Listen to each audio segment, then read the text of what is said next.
Study IQ IAS, अब तैयारी हुई अफोर्डेबल। दोस्तों, अगर आप या आपका कोई भी जानने वाला दोस्त या फिर भाई बहन स्टेट पीसीएस की तैयारी कर रहा है तो स्टडी IQ के नए इनिशिएटिव पीसीएस सारथी को सब्सक्राइब करना मत भूलिएगा। लिंक्स आपको डिस्क्रिप्शन में मिल जाएंगी।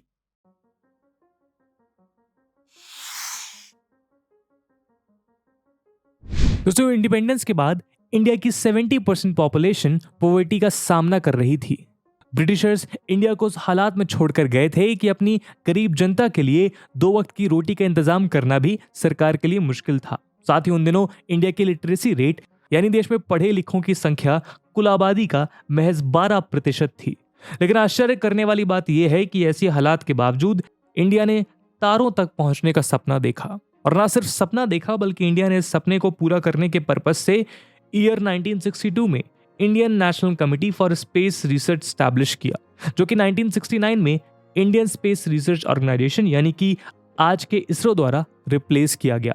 तब इंडिया के सपने की पूरी दुनिया ने हंसी उड़ाई, लेकिन अपने हार्डवर्क और डिटर्मिनेशन की बदौलत दूसरे कंट्रीज के कंपैरिजन में कम बजट होने के बावजूद इसरो ने स्पेस एक्सप्लोरेशन के फील्ड में अब तक कई माइलस्टोन अचीव किए हैं और दुनिया को अपनी काबिलियत का प्रमाण दिया है। 1975 में लॉन्च हुआ आर्यभट्ट सैटेलाइट इसरो का फर्स्ट ब्रेक थ्रू मिशन था। इसके बाद इसरो ने सैटेलाइट लॉन्च व्हीकल 3 यानी कि SLV-3, polar satellite launch vehicle PSLV, Mars orbiter mission, mission शक्ति और इसके अलावा और भी कई अचीवमेंट्स अपने नाम किए।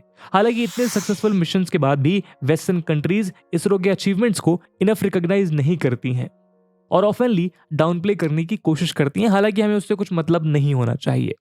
लेकिन अगर उदाहरण के तौर पे मैं आपसे बताऊं तो 2014 में मार्स ऑर्बिटर मिशन के लॉन्च होने के 4 दिन बाद न्यूयॉर्क टाइम्स ने एक कार्टून पब्लिश किया था, जिसमें उन्होंने एक इंडियन मैन को धोती और टर्बन पहने हुए, एक हाथ में काऊ को पकड़े हुए एलीट स्पेस क्लब में एंटर करने की कोशिश करते हुए पोर्ट्रे किया था, जैसा आप स्क्रीन पर देख सकते हैं।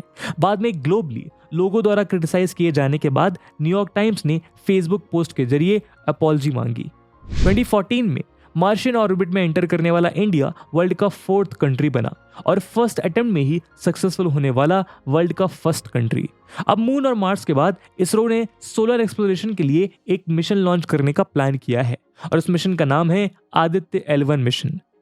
आदित्य L1 मिशन के लॉन्च में इसरो के अलावा IIA यानी कि Indian institute of astrophysics, Udaipur solar observatory, ARIES यानी कि Aryabhatta research institute of observational sciences, TIFR, Tata institute of fundamental research और कुछ इंडियन यूनिवर्सिटीज भी इन्वॉल्व हैं। दोस्तों, आदित्य L1 सन को स्टडी करने के लिए भेजा जाने वाला इंडिया का फर्स्ट स्पेस मिशन होगा और ये लैंग्रेरियन पॉइंट 1 में प्लेस होने वाला भी इंडिया का फर्स्ट मिशन होगा। आज की वीडियो में हम मिशन आदित्य L1 के बारे में डिटेल में चर्चा करेंगे। हम वीडियो के थ्रू आदित्य L1 के ऑब्जेक्टिव्स और इंपॉर्टेंस और मिशन से जुड़े इंपॉर्टेंट डिटेल्स को भी जानेंगे। लेकिन दोस्तों, आगे बढ़ने से पहले मैं आपको बता दूं कि इस वीडियो की इंपॉर्टेंस यूपीएससी मेंस के GS3 के साइंस एंड टेक्नोलॉजी सेक्शन के लिहाज से काफी ज्यादा है। इसके बारे में हम वीडियो के अंत में और भी बात करेंगे, पर फिलहाल के लिए अपने डिस्कशन को हम आगे बढ़ाते हैं। अभी नहीं तो कभी नहीं। दोस्तों, यूपीएससी प्री+ मेंस के लिए स्टडी IQ का last live foundation batch launch हो चुका है, जिसमें कुछ ऐसे यूनिक फीचर्स हैं जो आपको कहीं नहीं मिलेंगे।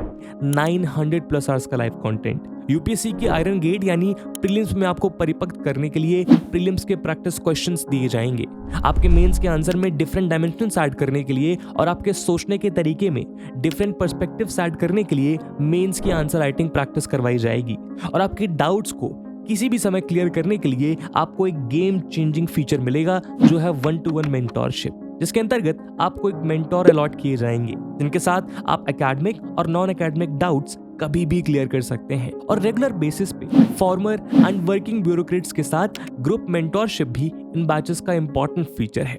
और दोस्तों, ये सब कुछ आपको मिल सकता है मात्र 18,999 के सुपर डिस्काउंटेड प्राइस पे, अगर आप AG live coupon code use करते हैं। इन बैचेस में क्लासेस की शुरुआत 18 अक्टूबर इवनिंग 6 PM से हो रही है। तो अब आप भी अपनी यूपीएससी की तैयारी की तरफ एक फाइनल कदम उठाइए और AG लाइव कूपन कोड को यूज करके देश के सर्वश्रेष्ठ यूपीएससी लाइव बैचेस को ज्वाइन करिए। बाकी सभी अपडेट्स के लिए आप मुझे मेरे सोशल मीडिया हैंडल्स पे फॉलो कर सकते हैं।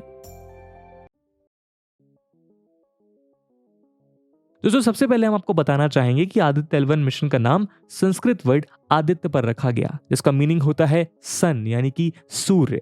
और यहाँ पर L1 का मतलब है वो लॉन्ग रेंज पॉइंट जहां इसे प्लेस किया जाएगा। दोस्तों सन अर्थ के नियरेस्ट स्टार होने की वजह से साइंटिस्ट और स्पेस एंथुसियस्ट के लिए हमेशा से फैसिनेटिंग रहा है। पिछले 3 सेंचुरीज से सन के ऊपर कई थ्योरेटिकल वर्क्स और एक्सपेरिमेंटल ऑब्जर्वेशंस कैरी आउट हुए हैं और आज सोलर फिजिक्स एस्ट्रोफिजिक्स के अंडर एक इम्पॉर्टेंट सब डिसिप्लिन का रूप ले चुकी है। इन एक्सपेरिमेंटल ऑब्जर्वेशंस ने सन से रिलेटेड बहुत से मिस्ट्रीज को सुलझाने का काम किया है, लेकिन अभी भी कई ऐसे अनसॉल्व्ड साइंटिफिक मिस्ट्रीज हैं जिसका जवाब ढूंढने में दुनिया भर के साइंटिस्ट लगे हुए हैं। उदाहरण के तौर पर सन के विजिबल सरफेस यानी कि फोटोस्फीयर का टेम्परेचर 6000 डिग्री सेल्सियस है, लेकिन फोटोस्फीयर के 1000 किलोमीटर के अबव का एरिया में टेम्परेचर इंक्रीज होकर 10 लाख डिग्री सेल्सियस पहुंच जाता है। यहाँ साइंटिस्ट के लिए मिस्ट्री है कि आखिर सन की नियर बाय होने के बावजूद फोटोस्फीयर का टेम्परेचर सन के फार बाय एरिया से कम कैसे हो सकता है। इसके अलावा सोलर फ्लेयर्स जैसे फिनोमिनन ने भी साइंटिस्ट को ग्लोबली फैसिनेट किया है।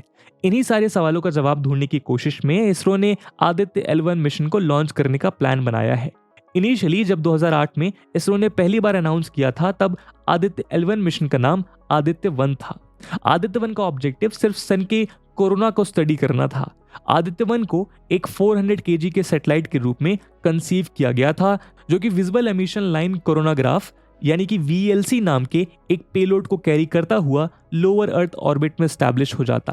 लेकिन बाद में इसरो ने इस प्लान में कुछ चेंजेस इंट्रोड्यूस किए और ये डिसाइड किया कि वो इस सैटेलाइट को अर्थ से 1.5 मिलियन किलोमीटर के डिस्टेंस पर लैग्रेनियन पॉइंट 1 के अराउंड हैलो ऑर्बिट में प्लेस करेंगे, जहां से सैटेलाइट बिना किसी ऑब्स्ट्रक्शन के 24/7 सन को ऑब्जर्व करेगा और साइंटिस्ट को सन के बारे में इंपॉर्टेंट इंफॉर्मेशन प्रोवाइड कराता रहेगा।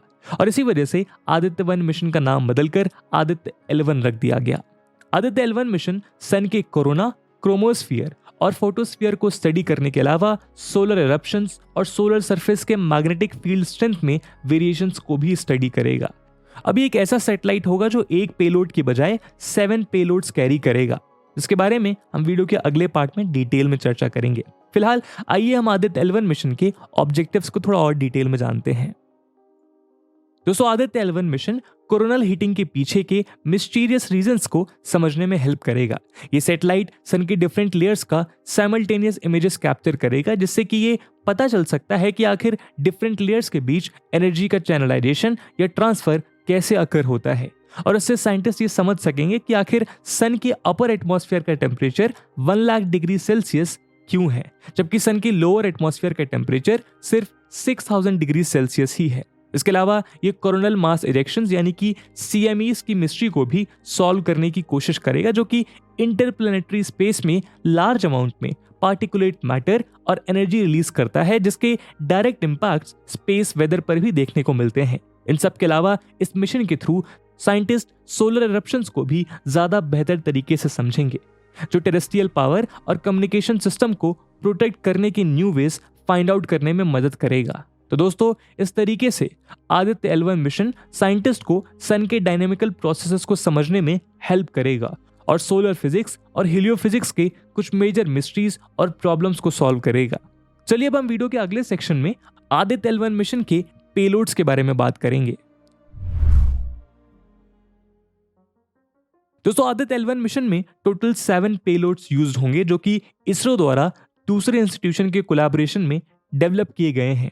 इसरो ने ईयर 2015 में आदित्य L1 मिशन पर, जो कि आदित्य 1 प्रोजेक्ट का एनहांस वर्जन है, इंडियन गवर्नमेंट द्वारा अप्रूवल मिलने के बाद अनाउंसमेंट ऑफ अपॉर्चुनिटी रिलीज किया, जिसमें उन्होंने अक्रॉस इंडिया अलग अलग इंडियन रिसर्च इंस्टीट्यूट्स और यूनिवर्सिटीज से पेलोड प्रपोजल्स इनवाइट किया। उसके बाद इसरो ने मल्टीपल पेलोड प्रपोजल्स रिसीव किए और फिर फाइनली साइंटिफिक मेरिट और टेक्निकल फिजिबिलिटी के बेसिस पर 7 पेलोड सिलेक्ट किए गए, जो आदित्य L1 मिशन में वेरियस पर्पसेस के लिए यूज किए जाएंगे। हालांकि आदित्य L1 में भी आदित्य 1 के विजिबल एमिशन लाइन कोरोनाग्राफ को कुछ इम्प्रोवाइजेशंस के साथ as the main payload use किया जाएगा। तो चलिए एक एक कर हम इन 7 पेलोड्स के फीचर्स और ऑब्जेक्टिव्स पर नजर डालते हैं। सबसे पहला आता है visible emission line coronagraph. Bangalore में located Indian institute of Astrophysics यानी कि IIA द्वारा डेवलप किया जा रहा कोरोनाग्राफ सनलाइट को एक ऑसिलेटर से ब्लॉक करके स्पेस में टोटल आर्टिफिशियल एक्लिप्स क्रिएट करता है, ताकि सनलाइट के कारण जो आसपास के हिडन ऑब्जेक्ट्स हैं वो क्लियरली विजिबल हो सकें। VELC का टोटल वेट लगभग 170 किलोग्राम होगा और ये टेलीस्कोप कोरोना की विजिबल और इंफ्रारेड वेवलेंथ में स्पेक्ट्रल इमेजिंग कर सकता है। VELC का मेन ऑब्जेक्टिव सोलर कोरोना के डायग्नोस्टिक पैरामीटर्स जैसे वेलोसिटी, टेम्परेचर और डेंसिटी और CMEs की डायनेमिक्स और ओरिजिन को स्टडी करना है। इसके अलावा ये सोलर एटमॉस्फेयर के हॉट होने के पीछे की वजह को भी फाइंड आउट करेगा। इन सब के अलावा ये सोलर एटमॉस्फेयर में चेंजेस के कारण स्पेस वेदर और अर्थ के क्लाइमेट पर पड़ने वाले इंपैक्ट्स के बारे में भी पता लगाएगा। दूसरा पेलोड है सोलर अल्ट्रावायलेट इमेजिंग टेलीस्कोप यानी कि सूट। सूट पेलोड पुणे में located Inter University Centre for Astronomy and Astrophysics यानी कि IUCAA, Indian institute of Astrophysics, Kolkata में located Centre of Excellence in Space Sciences India CSSI और इसरो के कोलैबोरेशन में डेवलप किया जा रहा है। इसका टोटल वेट लगभग 35 किलोग्राम है। सूट सन की 200 से 400 नैनोमीटर के वेवलेंथ में इमेजिंग करेगा और सोलर इरप्टिव इवेंट्स के फुटप्रिंट्स को समझने के लिए सोलर फोटोस्फीयर और क्रोमोस्फीयर की फुल डिस्क इमेजेस प्रोवाइड करेगा। इसके अलावा इसका एक और ऑब्जेक्टिव सोलर इरेडियंस वेरिएशंस को मेजर करना है, जो कि सोलर डिस्क पे हो रहे मैग्नेटिक एक्टिविटी से क्लोजली कनेक्टेड है। तीसरा पेलोड है solar low energy X-ray spectrometer यानी कि सोलेक्सिस। सोलेक्सिस इसरो सैटेलाइट सेंटर द्वारा डेवलप किया जा रहा है और उसका मेन ऑब्जेक्टिव एक्सरे फ्लेयर्स को मॉनिटर करना है, जिसकी मदद से सोलर कोरोना के हीटिंग मैकेनिज्म को स्टडी किया जा सके। चौथा पेलोड है high energy 11 orbiting X-ray spectrometer यानी कि हिलियोस। हिलियोस को आईसेक और उदयपुर सोलर ऑब्जर्वेटरी द्वारा ज्वाइंटली डेवलप किया जा रहा है और उसका ऑब्जेक्टिव सोलर कोरोना में हो रहे डायनेमिक इवेंट्स को ऑब्जर्व करना और इरप्टिव इवेंट्स के दौरान सोलर एनर्जेटिक पार्टिकल्स को एक्सेलरेट करने में यूज हो रहे एनर्जी का अनुमान लगाना है। पांचवा पेलोड है plasma analyser package for Aditya यानी कि पापा। पापा को विक्रम साराभाई स्पेस सेंटर यानी कि VSSC के स्पेस फिजिक्स लेबोरेटरी में डेवलप किया जा रहा है और उसका पर्पस सोलर विंड के कॉम्पोजिशन और इसके विंड डिस्ट्रीब्यूशन को समझना है। छठा पेलोड है Aditya solar wind particle experiment यानी कि एस्पेक्स। एस्पेक्स को फिजिकल रिसर्च लेबोरेटरी और इसरो मिलकर डेवलप कर रहे हैं। इसका मेन ऑब्जेक्टिव सोलर विंड के प्रॉपर्टीज और वेरिएशंस को समझना है। और लास्टली मैग्नेटोमीटर। मैग्नेटोमीटर को स्पेस फिजिक्स लेबोरेटरी और इसरो के लेबोरेटरी फॉर इलेक्ट्रोफिजिक्स सिस्टम यानी कि लियोस और आईसेक मिलकर डेवलप कर रहे हैं।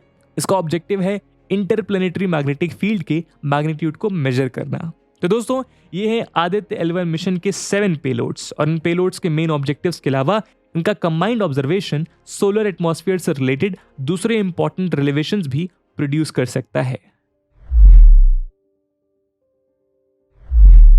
दोस्तों, Aditya L1 mission initially 2019 and 20 के टाइम फ्रेम में लॉन्च होने वाला था, लेकिन पैंडेमिक और लॉकडाउन के कारण हुए हार्डवेयर सप्लाई चेन में डिसरप्शन के कारण इसे पोस्टपोन करना पड़ा और लेटेस्ट न्यूज के हिसाब से इस मिशन को अगले साल यानी कि 2023 में लॉन्च करने की उम्मीद की जा रही है। इससे PSLV लॉन्च व्हीकल द्वारा श्रीहरिकोटा में located Satish Dhawan space centre से लॉन्च किया जाएगा। ये सैटेलाइट अपने लॉन्च के लगभग 109 दिन के बाद लैंग्रेरियन पॉइंट 1 के अराउंड हेलो ऑर्बिट में जाकर इंसर्ट करेगा। आदित्य L1 की nominal life time 5 years expect की गई है। दोस्तों, यदि आदित्य L1 मिशन सक्सेसफुल हो जाता है तो ये सन के स्ट्रक्चरल और डायनामिकल प्रोसेस को समझने में हेल्प करेगा और सोलर फिजिक्स से जुड़े ऐसे मिस्ट्रीज जिसको दुनिया भर के साइंटिस्ट सालों से सॉल्व करने की कोशिश में लगे हुए हैं, उन्हें सुलझाने में भी मदद करेगा और इससे सिर्फ इंडिया ही नहीं बल्कि ग्लोबल साइंटिफिक कम्युनिटी को भी बेनिफिट होगा। तो दोस्तों, ये थी एक एनालिसिस आदित्य L1 मिशन के ऑब्जेक्टिव्स और इससे रिलेटेड अदर इंपॉर्टेंट डिटेल्स पे।